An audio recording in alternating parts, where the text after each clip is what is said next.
বৈষম্যবিরোধী ছাত্র আন্দোলন, কোটা আন্দোলনে, কোটা সংস্কার আন্দোলনের জন্য আন্দোলনে নেমেছিল, কিন্তু সেই আন্দোলনে পুলিশ, র্যাব, বিজিবি এবং সেনাবাহিনী নির্বিচারে গুলি করেছে এবং সরকারের মদতপুষ্ট বাহিনী ছাত্রলীগ, যুবলীগ আমাদের উপর হামলা করেছে। সেই হামলায় 10,000-এর উপর আহত এবং 6,000-এর উপর গুরুতর আহত এবং 600-এর অধিক বন্ধুত্ববরণ করেছে এবং 354 আহত হয়েছে এবং 210-এর অধিক নিহত হয়েছে, যার মধ্যে কিন্তু 9 জন শিশু ছিল। তো এই বর্বরোচিত হামলার তীব্র নিন্দা আমরা জানাই এবং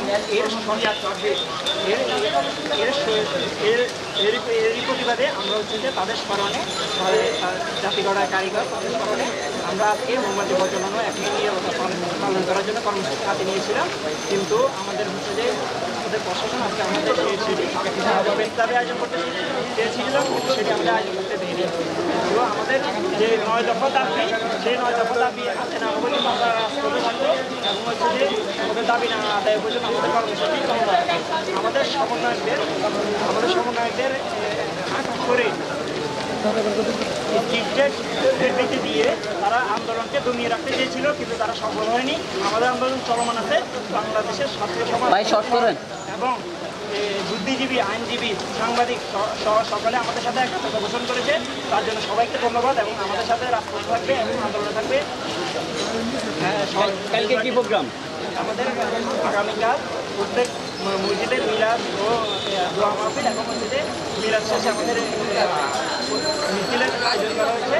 আমরা মিছিলের কর্মসূচি রয়েছে, তো আমরা ফেরিতে ইনশাল্লাহ যথাসম্ভব প্রস্তুতি নিয়ে আমরা করার চেষ্টা করব। আচ্ছা, বেশ কতক্ষণ দেখলাম পুলিশের সাথে আপনাদের বাকবিতণ্ড হয়েছে, বিষয়টা একটু বলুন তো।